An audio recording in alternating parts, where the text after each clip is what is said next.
Muito bem, creio que vamos recomeçar a nossa sessão com a segunda intervenção da manhã. E se na intervenção anterior do professor Capella falámos do antes, não é? Dos antecedentes e dessa longa caminhada até se chegar a 22, vamos agora falar sobre a criação propriamente dita da Diocese. A conferência, como veem, intitula-se precisamente o subtítulo A Criação da Diocese de Vila Real e está a cargo do Sr. Dr. Manuel Couto, que tratarei de rapidamente apresentar. O Sr. Dr. Manuel Couto é, enfim, mais um formado pela Faculdade de Letras da Universidade do Porto, a sua licenciatura e o seu mestrado. Curiosamente ou não, o seu mestrado, que está publicado, e é um trabalho muito interessante, é precisamente sobre a Vila Real, sobre o Hospital da Divina Providência de Vila Real. Portanto, conhece bem este mundo, este território e estas comunidades. É, sobretudo, alguém que trabalha no período contemporâneo e tem experiências, enfim, em várias áreas da história contemporânea, sobretudo relacionadas com o norte do país, e teve também, há uns poucos anos, uma experiência, enfim, algo incomum, creio que, enfim, que o marcou bastante, uma vez que o Dr. Manuel Couto foi membro da Comissão Histórica para a causa da beatificação da serva de Deus, a Irmã Lúcia de Jesus e do Coração Imaculado. Esteve ligado à organização, creio que tudo começou com a organização da documentação da Irmã Lúcia e depois, enfim, foi-se aproximando por outras vias a todo esse processo. Devo dizer também e aproveitar, não o disse no início, que este projeto que foi organizado após a solicitação da Diocese de Vila Real, juntamente com o Centro de Estudos de História Religiosa, levou à preparação deste triciclo, do qual estamos no segundo ciclo, mas tem também neste momento em preparação duas monografias, 2 livros, 2 estudos mais alargados sobre Vila Real, ou sobre a Diocese de Vila Real. O primeiro digamos, em termos de apresentação, é um livro que está confiado precisamente ao Dr. Manuel Couto, que está neste momento já em fase avançada de preparação, sobre a criação da Diocese de Vila Real, portanto uma apreciação e uma análise de natureza histórica sobre o aparecimento da Diocese e a sua construção, a fase inicial da construção da Diocese de Vila Real. Uma segunda monografia falar-nos-á sobre a contemporaneidade da Diocese de Vila Real, a contemporaneidade e o tempo atual, e é uma análise que não privilegia tanto a perspectiva histórica, mas sobretudo a perspectiva sociológica, também já em preparação, a cargo da professora e minha querida amiga e colega professora Helena Vilaça, aqui presente, e da sua doutora Maria João, que já se associaram, e que agradeço também a presença, se associaram já a este colóquio. Será um segundo, entre aspas, produto. Portanto, quando chegarmos ao fim e tudo estiver concluído, teremos 3 livros sobre enfim, a propósito dos 100 anos da Diocese, que se espera constituam outras distintas, ou melhor, 3 distintas formas de observarmos e entendermos e compreendermos aquilo que é a realidade diocesana de Vila Real e, sobretudo, das suas comunidades ao longo do tempo. Ora, dito isto, é na qualidade de alguém que provavelmente mais sabe sobre a formação da Diocese de Vila Real neste momento, nós convidamos o Dr. Manuel Couto, com créditos na investigação histórica, sobretudo contemporânea, obra já considerável publicada, que nos vai falar precisamente sobre o aparecimento da Diocese de Vila Real, a fundação, no contexto da Primeira República. Agradeço a sua presença e disponibilidade e tenho a palavra. Muito obrigado. Só uma coisa que me esqueci de dizer, que não sendo talvez a mais importante, para mim é relevante, é que o Dr. Manuel Couto foi meu aluno. E, portanto, é com muito gosto que o tenho aqui ao meu lado. O gosto é meu, professor. Muito obrigada pela presença de todos. Eu não sou particularmente brilhante na questão do protocolo, mas vou tentar cumpri-lo. Só cumprimentado a Sua Excelência Reverendíssima Sr. Bispo António Augusto Azevedo e agradecer também o convite pelo Centro de Estudos de História Religiosa por estar cá, e aproveitem só apenas uma pequena nota, um agradecimento particular ao Dr. Silva Gonçalves, pela disponibilidade que sempre que peço para vir cá fazer investigação na documentação do Arquivo Diocesano. Agradeço-lhe muito toda a sua disponibilidade e, acima de tudo, a amabilidade. Senhoras e senhores, portanto, muito bom dia a todos e vou começar. Não se importam que eu vá lendo, até para tentar cumprir o horário, porque, entretanto, vai sendo horas para o almoço. Projetei aqui o título da comunicação. Começo, então, por apresentar um pequeno trecho da saudação pastoral do primeiro bispo de Vila Real, Dom João Evangelista de Lima Vidal, proferida no dia 24 de outubro de 1923, portanto há quase 100 anos atrás. E então, nessa altura, a multidão que preenchia por completo a igreja de São Domingos escutou estas palavras, proferidas durante a saudação pastoral do seu primeiro bispo. A escolha deste trecho, pela minha parte, não foi obviamente aleatória. Nele destaco 3 ideias. Primeiro, a afirmação da territorialidade transmontana, como sendo, e disse ele, na realidade, um pedaço de Portugal. Portanto, era já a clássica ideia da periferia em relação ao poder central. A segunda ideia é quando Dom João de Lima Vidal diz que Vila Real tinha o amor à fé, tradições, costumes cristãos e tinha uma paixão que não esmorece. A terceira é a concretização, como ele disse, da sua nobre e antiga aspiração, ou seja, a criação do Bispado de Vila Real. Surpreende, portanto, à primeira vista que a gênese e a concretização deste acontecimento relevante na esfera do catolicismo português tenha ocorrido durante o período da primeira experiência republicana em Portugal, tendo em conta a reação anticlerical que caracteriza a orientação ideológica e a ação política do regime. Talvez ao proferir estas palavras, especialmente a alusão à fé, tradições e costumes cristãos com paixão que não esmorece, Dom João de Lima Vidal tivesse em sua mente os muitos enfrentamentos a que a Igreja Católica e a fé em geral foram sujeitas pelo movimento de laicização estatal, social e cultural. A sua presença ali, como bispo de Vila Real, era um ponto de chegada após um movimento longo, bem longo, de contrariedades e, em verdade, para essa nobre e antiga aspiração que era centenária. Comecemos então por esta última. Certamente, Dom José de Lima Vidal estaria a referir-se à histórica iniciativa para a criação da Diocese, tomada no longínquo ano de 1823, pelos habitantes de Vila Real, que, no contexto muito específico, assim o tentaram conseguir. É testemunha deste ato. Gostava que fosse. Tem tempo. É testemunha deste ato o acordo ou ata da sessão da Câmara Municipal de 20 de agosto desse ano de 1823. O documento fala-nos num requerimento apresentado por um numeroso grupo de vila-realenses, pedindo para que fosse dirigida ao rei a súplica para a elevação da vila à cidade e a criação do bispado. E cito, com rendas suficientes e como seu particular cabidice é e cônegos, separando-se do distrito do arcebispado de Braga, quanto seja bastante, demarcando-se este novo bispado pelo rio Tâmega. Portanto, não por acaso dirigiram-se a sua majestade fidelíssima, e cito novamente, para o efeito de levar esta vila real, a cidade real, em razão dos benefícios que os mesmos habitantes fizeram. E agora chamo a atenção para isto, e serem os primeiros que aclamaram El Reino Nosso Senhor, com restituição dos seus reais decretos, em dia 23 de fevereiro. Quanto a nós, trata-se de um documento de enorme valor histórico. Se não vejamos, em fins de fevereiro de 1823, o general Manuel da Silveira, segundo conde de Amarante, proclamou em Vila Real a reposição do regime absolutista na tentativa de sublevar toda a província de Trás-os-Montes, fazendo desta terra um dos epicentros da política nacional.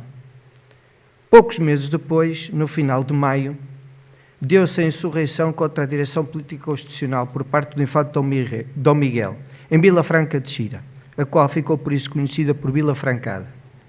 Dom João VI anuiu perante o golpe do filho, e assim Dom Miguel foi nomeado comandante-chefe do exército com o título de generalíssimo, acabando a Constituição vintista por ser abolida e repondo-se o regime absoluto. Por conseguinte, nesse verão de 1823, quando o acórdão da Câmara Municipal conheceu a luz do dia, os ventos iam a favor dessa sensibilidade política absolutista, muito cara a grande parte da elite transmontana vila-realense e certamente também de uma parte substancial do seu povo. São sintomáticas as seguintes palavras escritas neste documento. O dia 23 de fevereiro deste ano, e este que será marcado na história portuguesa com salutar, imortal e de heroísmo para os vila-realenses, porque nele, contra todo o poder da forca e governo constitucional, foram os primeiros em aclamar Vossa Majestade livre, propugnando pela restituição dos seus imprescindíveis decretos e do trono de Vossa Majestade, que ocupa para a honra e defensão dos bons portugueses. Já se vê quem eram entendidos como os maus portugueses. É que, não obstante a Constituição de 1822 reconhecer a religião da nação como católica apostólica romana, no seu artigo 17º, o juramento das suas bases foi imediatamente a ocasião do primeiro confronto com os defensores de uma outra ordem, baseada no facto de o poder político contratual não ter legitimidade para intervir no foro religioso. Assim, embora a Revolução de 1820 não se tenha assumido como antirreligiosa, o desencadear do debate acerca da religião acabou por criar espaço para essa diferenciação em matéria religiosa entre os defensores do antigo regime e do regime liberal, muitas vezes artificial e explorada politicamente por ambos os lados da contenda. Nas terras transmontanas, no interior português, no qual se inseria Vila Real, os que pensassem diferente do costume, das tradições, nesta altura corriam o risco de serem os maus portugueses. Convém também ter presente que haviam passado poucos mais de 10 anos das chamadas invasões francesas, das guerras contra os jacobinos. Portanto, a memória também estava bem fresca. Os acusados de serem maçons e inimigos da realeza ausentavam-se, o mesmo é dizer, fugiam. Caso de Francisco Inácio Pereira Rubião, conhecido liberal e personalidade ilustre, também aqui em Vila Real, foi um exemplo, como se descortina pela documentação da época. A propósito das aspirações da elevação à cidade, importa também aqui lembrar que no plano material, Vila Real conheceu por estes anos um engrandecimento urbano e arquitetónico. O professor Viriato Capela já tocou nessa questão. Por exemplo, em outubro de 1823, a primeira secção do edifício do novo Hospital da Divina Providência, o edifício onde hoje se alberga a Câmara Municipal, recebeu os primeiros doentes. Para a sua construção, para a construção deste edifício, muito contribuiu a figura do precedente provedor da Santa Casa da Misericórdia, o primeiro conde Amarante, Francisco da Silveira Pinto da Fonseca, herói das guerras napoleónicas e pai, precisamente, do referido Manuel da Silveira. Portanto, ambos fiéis à causa monárquica absolutista. Entende-se também por isto que os vila-realenses sentiam que a sua vila, centro urbano ilustre na realidade transmontana, tinha cabedal para se capacitar a ser elevada à cidade e ser sede de bispado.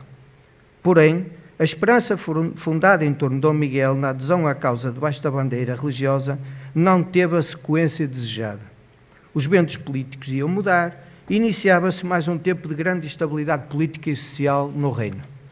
Em abril de 1824, as ações de Dom Miguel na resposta ao contragolpe liberal, o episódio conhecido por Abrilada, acabou por desencadear a intervenção externa. Afastado do comando do exército pelo pai a 9 de maio, partiu 4 dias depois para o exílio, rumo à França. Nos 10 anos que se seguiram, deu-se a morte de Dom João VI, em 1826, golpes e contragolpes entre absolutistas e liberais, o regresso de Dom Miguel em 1828 e, com ele, nova reposição do regime absolutista, até a definitiva Guerra Civil de 1832-34, que ditou a vitória do constitucionalismo monárquico. Durante este decénio, Vila Real esteve ativamente envolvida nas lutas.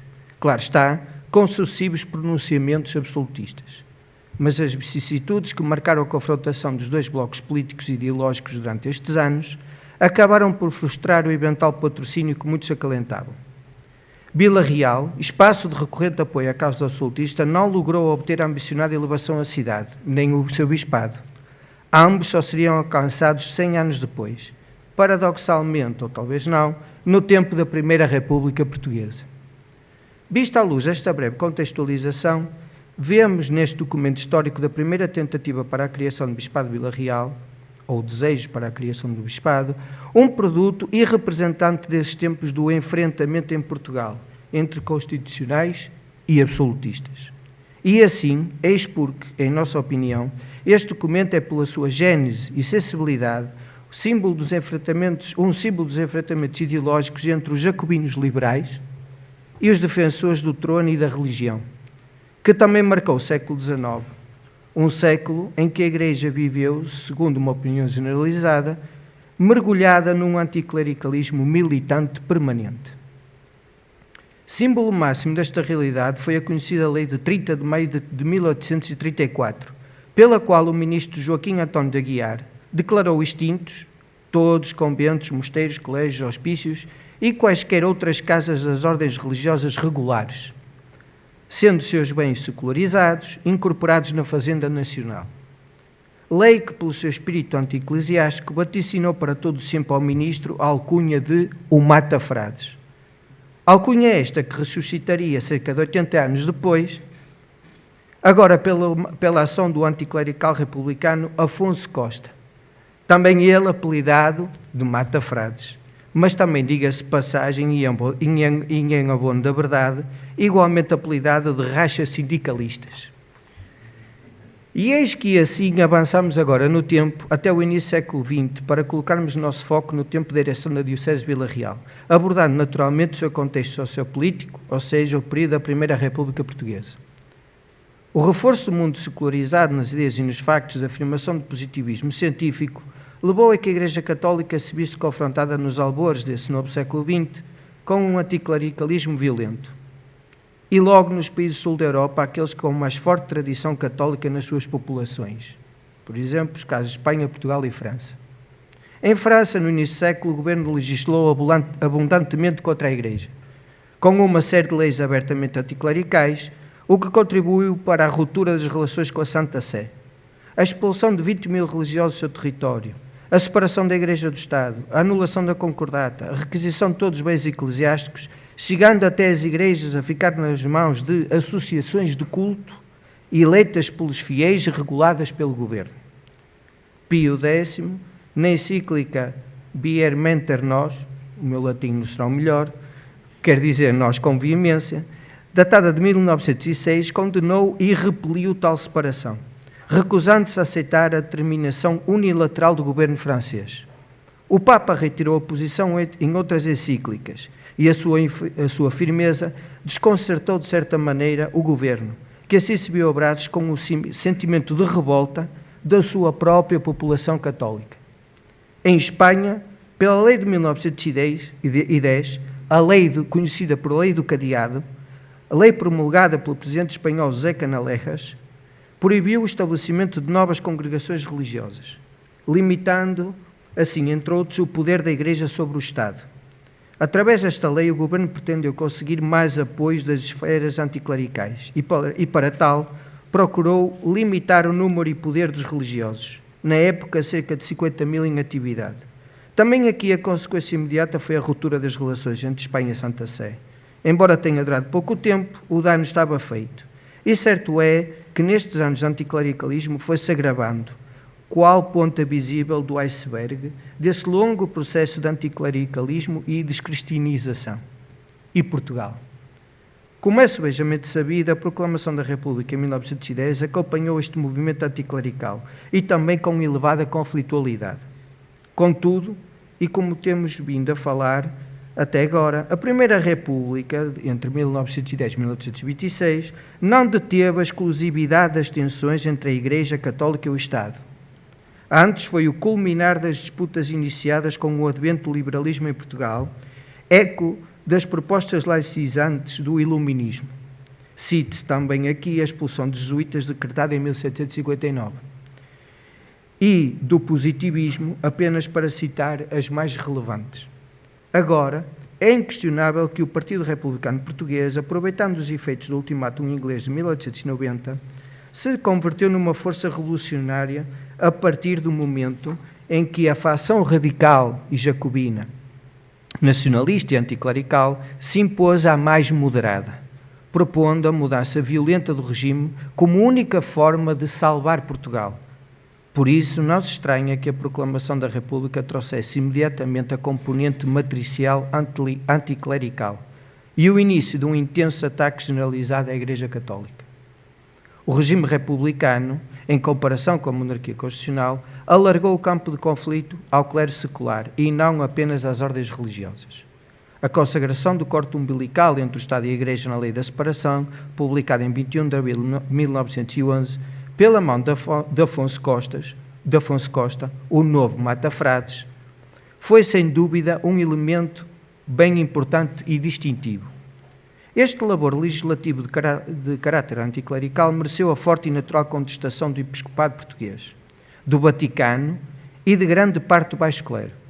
A implementação da profunda alteração das relações entre o poder civil e religioso suscitou, como refere Vítor Neto, o aparecimento de uma verdadeira guerra religiosa em quase toda a sociedade portuguesa e atingiu o país profundo.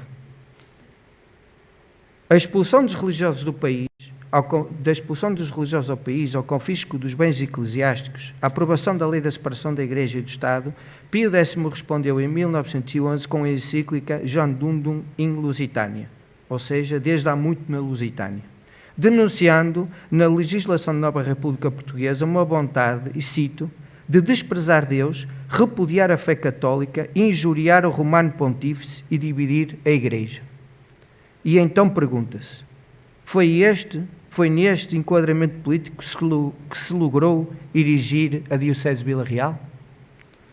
Para a maior clareza da exposição que estamos a dar, sobrepomos este conflito à artificialidade de uma grelha cronológica entre 1910 e 1926, para melhor compreendermos que este embate entre o Estado e a Igreja, embora sempre larvar, teve momentos distintos, avanços e recuos de ambas as partes, momentos de resistência velada e momentos de resistência aberta, momentos de vitória jacobina, momentos de moderação e, finalmente, de apaziguamento e quase retorno à posição anterior com o advento da ditadura militar e do Estado Novo que lhe sucedeu no pós-1926.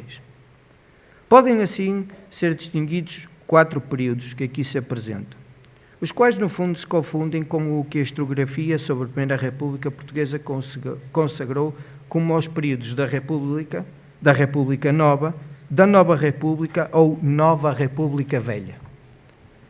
A entrada de Portugal na Primeira Grande Guerra, em 1916, foi encarada pela República como determinante para defender o seu território colonial e legitimar o regime que apenas tinha acompanhado a Terceira República Francesa. Porém, as agruras da guerra, a questão das subsistências, a Revolução Russa, a gripe espanhola, a epidemia de tifo, acabaram por destabilizar o regime e acicataram as reações, nas quais tomou parte a Igreja Católica, claro está.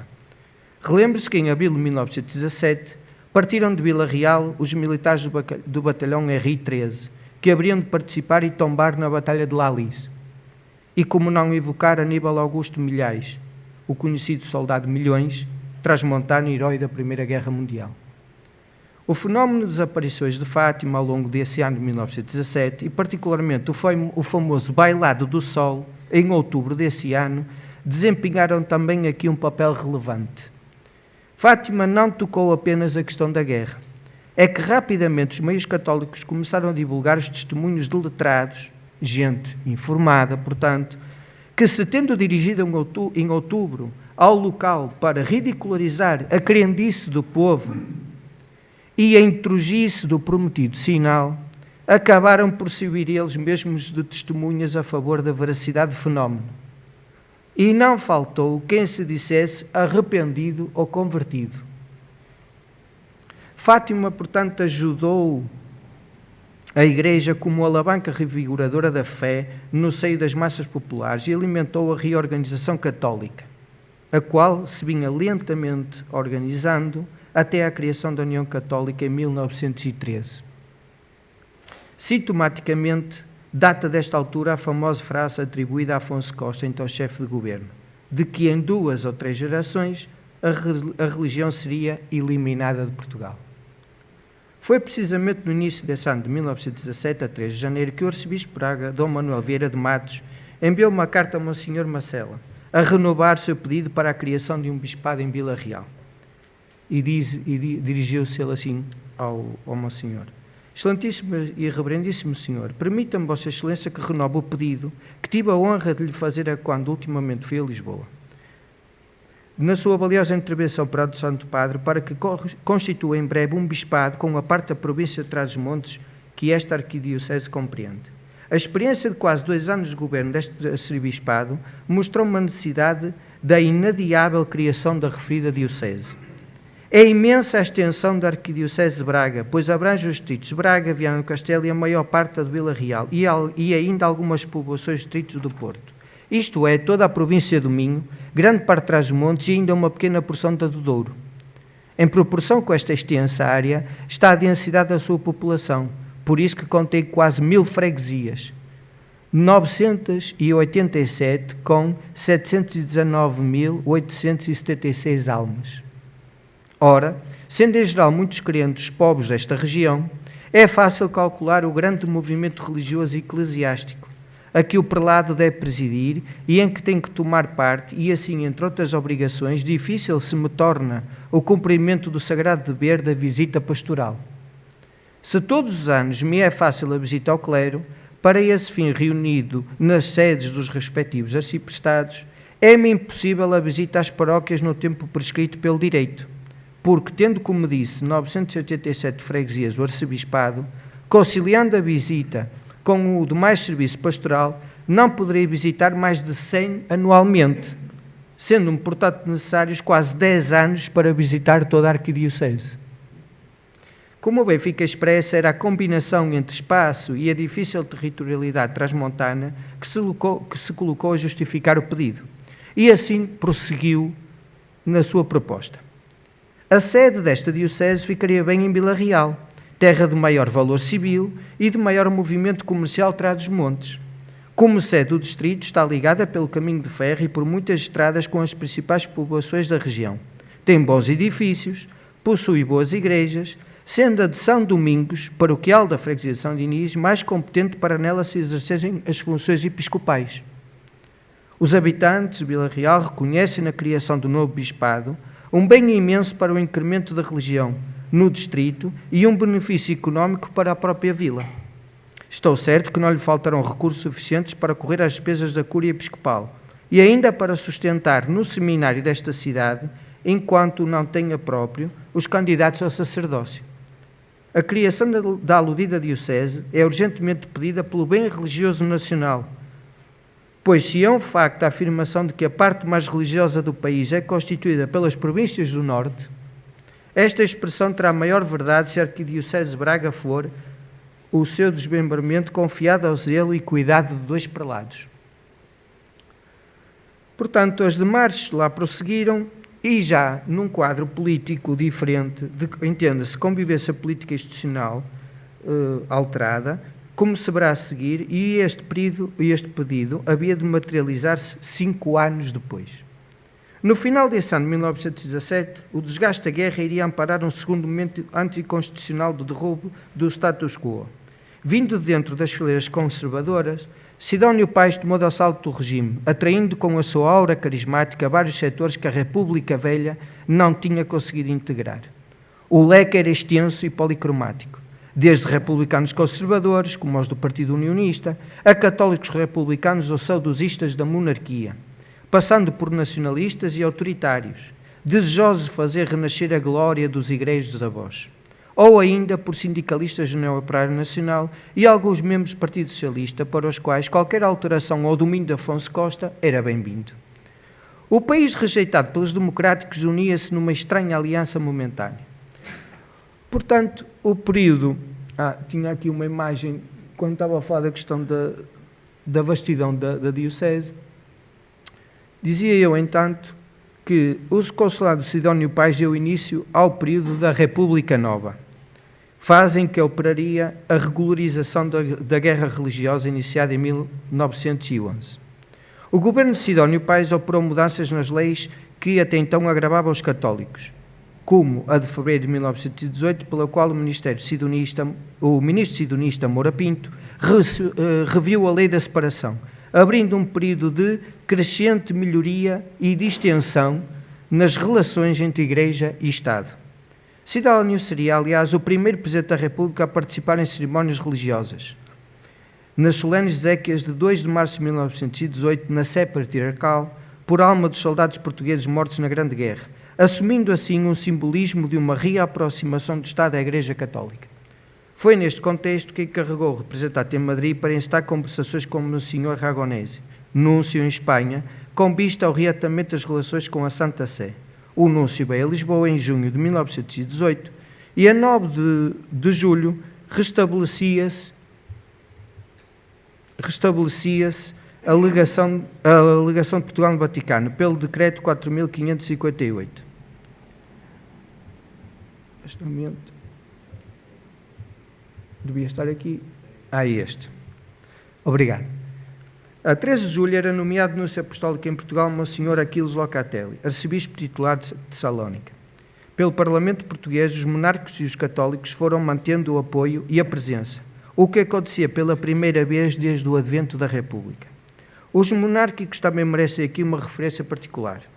Com o assassinato de Sidónio Pais, a 14 de dezembro de 1918, o qual mereceu um voto de pesar e de veemente protesto em sessão da Câmara Municipal do Vila Real, e a decisão de uma representação oficial no funeral, os defensores do catolicismo conservador viram no enfraquecimento da República Nova uma oportunidade restauracionista. Falámos da célebre Monarquia do Norte. O movimento da Monarquia do Norte, liderado pela figura carismática de Paiva Coceiro, conseguiu estabelecer uma capital no Porto e tentou mesmo apoderar-se de Lisboa. Reatavam-se, quase 100 anos depois, os levantamentos conservadores monárquicos do Norte. E, claro, mais uma vez, Vila Real foi palco de acontecimentos.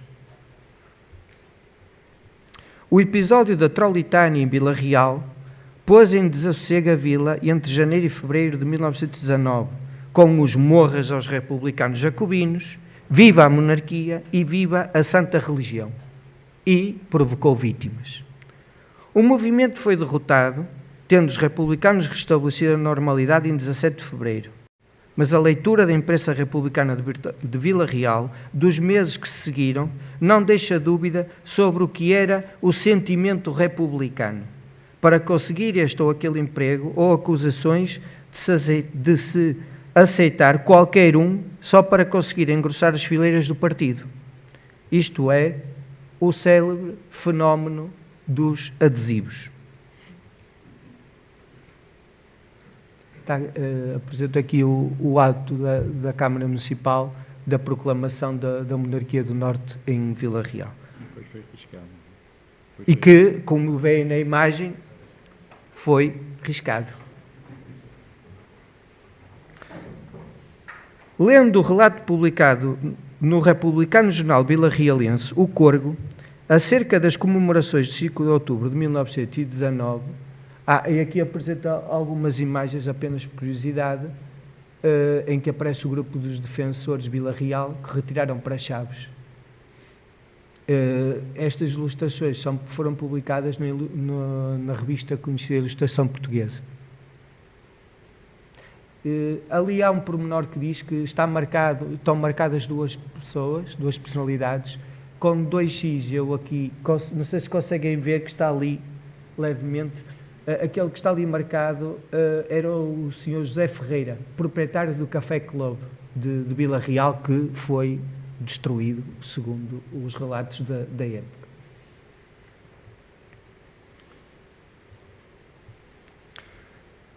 Portanto, lendo o relato publicado no Republicano Jornal Vila-Realense, O Corgo, acerca das comemorações de 5 de outubro de 1919, fica-se com uma ideia clara acerca da falta de entusiasmo. Já agora, aqui eu trouxe algumas imagens do jornal, e esta aqui que eu ampliei, que diz que o monárquico é, por via de regra, um fanático. Começa logo assim. A linguagem, claro, é troliteira muitas vezes, típica da... Aqui a questão do alerta, por causa daqueles que se infiltravam no partido, e o alerta para Escariz, que era um foco de bandidos e troliteiros. A leitura dos jornais locais, e não só, mas principalmente dos locais da época, é bem interessante. E aqui um problema que na Câmara Municipal de Vila Real, o escândalo de se adotarem as fórmulas monárquicas ao dizer Deus guarde a Vossa Senhoria. Portanto, como eu dizia, acerca das comemorações de 5 de outubro de 1919, em Vila Real, diz o Jornal Corgo portanto, fica-se com uma ideia clara acerca da falta de entusiasmo, isto é, a indiferença que o celebrado grupo de rapazes que queriam comemorar e organizar as festividades da República, esses rapazes, então, dizia o jornal, tenazmente enfrentou. E dizia o cronista, mais vale só que mal acompanhado. E é assim, com a derrota da intentona monárquica, que se entra no terceiro período e último da nossa periodização cronológica, a Nova República ou a Nova República Velha, que vai de 1919 a 1926. Aqui aquele pormenor que eu estava a referir, do grupo de jovens que lá tentou organizar e que, pronto, enfim, lá ia enfrentando. Aqui também uma questão de que falarei, que tem a ver com a questão do resultado da Primeira Guerra, o problema que houve, da carestia, a falta de alimentos, os problemas que houve. Também aqui em Vila Real uma notícia só para ilustrar e dar uma nota disso. Então entramos neste período, como eu dizia, Nova República ou Nova República Velha. Em fevereiro de 1919, o boletim bracarense O Apóstolo, dirigido pelo padre Agostinho de Jesus e Sousa, que haveria de ser bispo de Lamego, colocava a situação nestes termos. Em Portugal tem-se observado ultimamente uma notável corrente conservadora, cheia de esperanças para o nosso país. Os distintos parlamentares do centro continuam a bem merecer de todos os católicos pela forma alevantada, cristã e patriótica com que vem desempenhando o seu mandato. Com que prazer ouvimos, em pleno Parlamento, quem tal diria, a desassombrada proclamação da soberania de Deus e a evocação tão cristã e oportuna do Sr. Luís Neto, então Presidente da Câmara, e dizia, glória a Deus e paz aos homens de boa vontade. Relembre-se que durante a República Nova foram ainda publicados diplomas destinados à pacificação religiosa. As medidas tomadas contra os bispos, no afastamento das suas dioceses, foram anuladas. A interdição de residência imposta aos párocos ficou sem efeito. A Comissão Central de Execução da Lei da Separação foi reformada. O Estado entregou aos católicos os templos e objetos de culto. Os estabelecimentos de assistência pública passaram a aceitar doações, heranças e legados sujeitos a encargos pios e cultuais. E o funcionamento das comissões conselheiras de administração dos bens das igrejas também foi regulamentado. Passos estes que criaram as condições para o surgimento de um clima de progressiva pacificação. Passado o sinistro episódio da Noite Sangrenta em 1921, que vitimou até alguns heróis da rotunda de 5 de outubro, sucederam-se eleições, já com uma afirmação na arena política dos representantes da facção moderada, resultando do mesmo a eleição de alguns católicos. As dificuldades da República resultantes da grave crise económica e consequente instabilidade social levaram alguns líderes a encetar uma política, portanto, de pacificação religiosa. António José de Almeida, Presidente da República, procurou normalizar a vida social e religiosa. Por seu turno, António Maria da Silva, chamado a liderar o Executivo, que seria um dos mais longos da Primeira República, governando entre fevereiro de 1922 e novembro de 1923, conseguiu uma certa acalmia. Foi neste enquadramento político que se desenrolaram os episódios finais da ereção da Diocese de Vila Real. Como é conhecido, após 5 anos de avaliação de pedido formulado em 1917 por Dom Manuel Vieira de Matos, durante os quais foram ouvidos os bispos de Portugal, especialmente os de Bragança e Lamego, o recém-eleito Pio XI, dando seguimento ao trabalho já realizado pelo seu predecessor Bento XV, assinou e promulgou a bula apostólica Praedecessorum Nostorum, solicitudo em Roma, no Palácio São Pedro, a 20 de abril de 1922, criando assim a nova Diocese de Portugal, a Diocese de Vila Real. Recorde-se aqui que também em 1912, no contexto da questão de Fátima, tinha sido reedificada a de Leiria. Portanto, nela, na bula, alude, entre outras coisas, às dificuldades resultantes para o povo cristão de Trás-os-Montes da grande distância da sé episcopal, para a comunidade dos fiéis e o bem das almas. Embora o número de paróquias que consta na bula fosse 257, tal número veio a sofrer retificação para 256 pelo arcebispo de Praga, na pastoral decreto de execução da bula, direção da Diocese, datada de 25 de julho de 1922. Assim, a nova Diocese concede em sede de Vila Real e, elevando à dignidade de catedral a Igreja Paroquial de São Domingos da cidade, veio a ser formada por 166 paróquias de Braga, 16 de Bragança, 71 de Lamego, e compreendia todas as freguesias dos concelhos de Alijó, Botica, Chaves, Mesão Frio, Mondinho de Bastos, Montalegre, Mursa, Peso da Régua, Ribeira da Pena, Sabrosa, Santa Marta de Penaguião, Balpaços, Vila Pouca da Guiar e, claro, Vila Real. No dia 3 de julho de 1922, o cardeal patriarca de Lisboa, Dom António Mendes Belo, recebeu a visita do núncio apostólico, Aquile Locatelli. O teor da mesma visita motivou uma pronta missiva enviada a Dom João Evangelista de Lima Vidal, então arcebispo de Mitilene e a cidade de Lisboa, a relatar-lhe o encontro. Dizia assim: pelas 5 horas da tarde de ontem apareceu em minha residência o seu núncio apostólico, de cujo regresso a Lisboa eu não tinha ainda conhecimento. Depois dos cumprimentos de estilo, mostrou-me um ofício que, com data de 18 de julho, lhe fora enviado pelo excelentíssimo cardeal Gasparri, no qual se diz em suma o seguinte: que, tendo apresentado ao Santo Padre a lista com os nomes dos candidatos para o provimento da nova Diocese de Vila Real, lista por ele núncio remetida em 25 de junho último, Sua Santidade, tendo em atenção o bem espiritual daquela Diocese, se propunha nomear bispo da mesma Monsenhor João Evangelista de Lima Vidal, arcebispo titular de Mitilene e auxiliar do cardeal patriarca de Lisboa, que ele, núncio, assim o comunicasse ao patriarca, a quem, na hipótese de apresentar algumas dificuldades, fizesse como pretender que seria agradável a sua santidade prover-se a cooperação daquele prelado, para tomar conta da Diocese recentemente direta, a que, dando o patriarca o seu consentimento, ele, núncio, procedesse imediatamente ai relabitiati. Escusado é dizer a Vossa Excelência, disse o cardeal, que tal notícia me surpreendeu e amargurou. Declarei ao seu núncio que em nada respondia sem previamente ouvir Vossa Excelência, a quem dedico sincera estima e gratidão pelos relevantes serviços aqui prestados, e que, velho e gasto pelos anos de trabalho, muito sentiria ver-me privado tão abruptamente da continuação dos serviços. Que, não obste isso, não devia nem devo eu levantar entraves a Vossa Excelência na carreira episcopal, onde com bom direito pode ocupar as situações mais elevadas. Disse-me e confessou o seu núncio que propôs a Vossa Excelência na sua lista, mas não em primeiro lugar.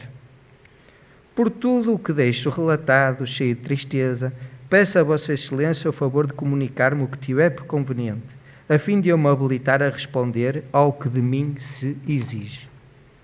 Pouco mais de 2 meses depois, a 13 de setembro de 1922, a Nunciatura enviou um ofício a Dom João, o qual, por seu turno, em carta datada 16 de setembro de 1922, enviou a sua resposta ao Núncio Apostólico. Em 3 pontos, aceitava a nomeação.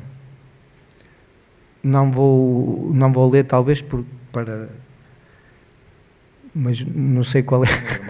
Pode, como excelentíssimo... Está tudo desejoso de ser a resposta.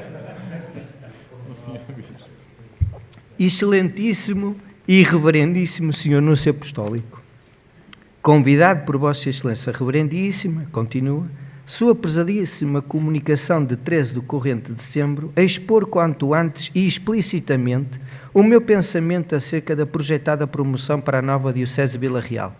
Apresso-me a cumprir o que me é ordenado, resumindo a minha resposta nos 3 pontos seguintes. Primeiro, atento à situação do arcebispo Mitilene em Lisboa, que Vossa Excelência conhece, entendo que os meus serviços seriam mais úteis à Igreja na Diocese recentemente criada do que no Patriarcado Lisbonense. A minha saúde começa a ressentir-se notavelmente da situação a que o dever atual me constrange. Terceiro, reconheço, no entretanto, que me escasseiam as faculdades e virtudes necessárias para o bom desempenho de tão elevada missão. Seja qual for, porém, a decisão da Santa Sé Apostólica, a este respeito, reservo-me para oportunamente fazer chegar ao trono de Sua Santidade os meus confundidos agradecimentos por se ter dignado pensar para neste humilde servo, para ser o primeiro bispo da Igreja novamente ereta nesse país. Agradecendo a Vossa Excelência Reverendíssima, os votos que faz por o meu pronto e completo restabelecimento, tenho a honra de me subscrever com toda a veneração e reconhecimento. Alguns dias antes, em finais de agosto ou início de setembro, o arcebispo de Braga tinha realizado uma visita precisamente à igreja de São Domingos, templo indicado para a sede da nova diocese. Visita essa que o deixou, aqui uma imagem da bula, aqui das cartas que fui lendo, apenas para mostrar. Esta é a carta de resposta de D. João. E como eu dizia, o bispo, curiosamente, o bispo Braga tinha feito uma visita dias antes aqui à igreja de São Domingos. Visita que, na altura, o deixou um pouco perplexo, como noticiou o jornal O Povo do Norte. Porque mesmo a entrada, estou a ler, às portas da Sé, mesmo a entrada, como sabem, há um mictório. Esta dependência trouxe uma certa confusão ao espírito do Sr. Arcebispo de Braga, quando da sua última visita ao templo de São Domingos. Ainda Sua Excelência desconhece que é o maior e único melhoramento da localidade nestes últimos 4 anos. Um mictório. E há criaturas a quem a história lança ao esquecimento. Com data de 25 de abril de 1923, D. João Evangelista de Lima Vidal procedeu à fórmula de juramento para a Diocese, prestado na Nunciatura Apostólica, e ia trabalhando. Trocava correspondência por forma a inteirar-se no possível sobre a realidade que iria encontrar. Pelas notícias, não era propriamente uma realidade simples. Esperava-o muito trabalho, a considerar pela carta enviada pelo padre Celestino Gomes de Oliveira Figueiredo, com data de 20 de julho de 1923, desde o peso da régua. Nela diz então o padre Celestino: sabemos que Vossa Excelência foi nomeado pela Santa Sé prelado desta Diocese de Vila Real. Apresso-me a endereçar-lhe os meus mais respeitosos cumprimentos e a dar calorosas felicitações a esta nova Diocese pela graça que lhe Deus há concedido. Para se avaliar da missão espinhosa que me foi confiada, será suficiente dizer a Vossa Excelência Reverendíssima que aos 6 padres que vivem nesta vila, embora não haja sido suspenso, desde há muitos meses que não diz nem ouve missa aos domingos. Outro está registado civilmente. O terceiro está suspenso e os 3 últimos, continuando no exercício das suas ordens, vivem com mulher e filhos. Aqui já há algumas dezenas de anos que não se fazem homilias, nem havia aulas de catequismo.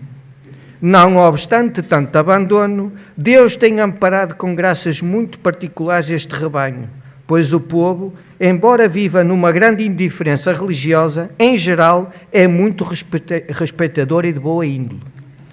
Alguns dias depois, a 11 de agosto, D. João recebia outra carta, agora remetida desde Mateus pelo padre Jerónimo do Amaral, em resposta a uma sua que havia enviado. Aparentemente, se D. João esperava rápidos esclarecimentos sobre muitos assuntos, não os tinha. Desculpando-se pela demora, o padre Jerónimo Amaral disse que tal foi causado pela demora em lhe darem informações sobre os diferentes pontos nela tratados, sobre os quais não sabia responder nem se informar. As notícias menos boas essas, conseguia dizer. As alfaias da Sé eram poucas, pelo menos era o que lhe parecia. Tinha encarregado o pároco da freguesia de lhe dizer o que existia, mas ainda não tinha obtido resposta. É que por não residir em Vila Real, residia Mateus, isso lhe causava vários transtornos, pois com o calor não podia ir à vila todas as vezes que seria conveniente. Interessante a informação de que havia muita falta de elementos para se poder organizar o boletim da Diocese, com o concurso de gente da nossa vila, disse. Ou seja, Dom João já se ia organizando para a criação do boletim diocesano, o qual viria a sair pela primeira vez a 15 de novembro de 1923. O Anjo de Vila Real. Mas antes disso, claro, aproximava-se o dia da recepção ao novo bispo. No dia de... aqui está um facsímile da imagem do boletim. No dia 19 de outubro de 1923, a Comissão para a Recepção do Bispo em Vila Real remeteu uma carta à Comissão Administrativa da Câmara Municipal de Vila Real, convidando o Presidente da Câmara, vereadores e funcionários para estarem presentes no dia 24 de outubro. Nela pediram que fosse levada a bandeira do município. Indubitavelmente, portanto, existia aqui um relacionamento perfeitamente normalizado entre poder civil e poder religioso, ou estabilizado, poderá dizer-se assim. Note-se que entre os inscritos como elementos integrantes da Comissão para a Recepção do Bispo constava Augusto Rua. Formado em Direito, advogado e professor de liceu, foi várias vezes vereador e presidente da Câmara Municipal de Vila Real e veio a ser governador civil de 29 de dezembro de 1923 a 12 de janeiro de 1924.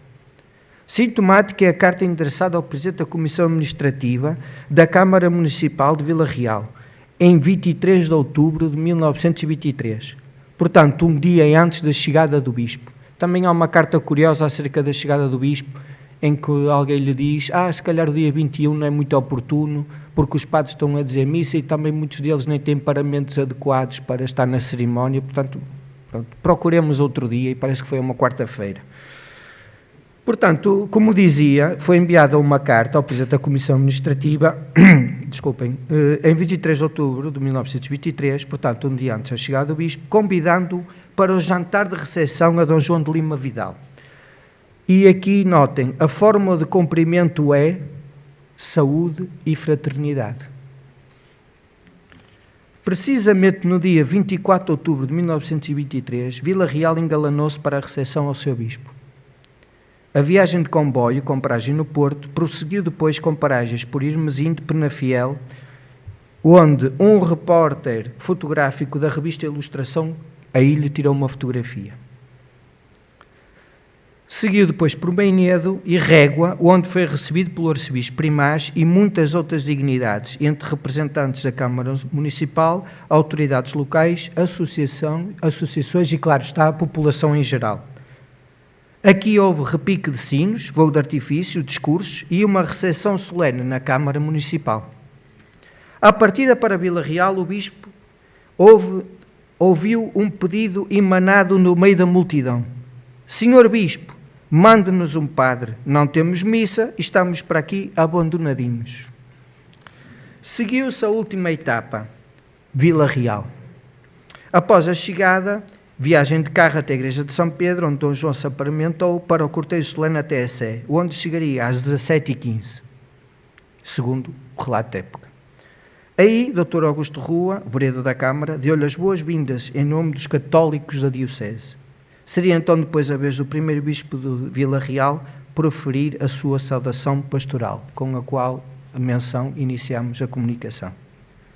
Portanto, e para concluir, digo que estava finalmente realizada a nobre e antiga aspiração das gentes de Vila Real. A viagem fora de facto longa, um século, e pode até dizer-se que não foi o bispo que chegou. Os vilarrealenses, ilustres, incógnitos, clérigos, população em geral, todos eles, há muito que por ele aguardavam. Muito obrigado.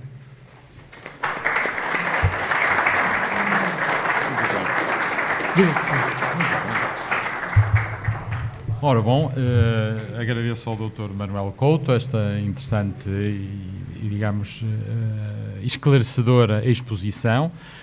Acho que equilibrou muito bem os pequeninos faits divers que sempre nos prendem com as grandes questões que estavam por trás. Desculpe interromper, professor. Diga. Esta última imagem, por acaso, que eu coloquei para terminar, é do jornal, também ele republicano, que colocou e deu grande ênfase como um facto notável para Vila Real a chegada do seu novo bispo e a eleição da diocese.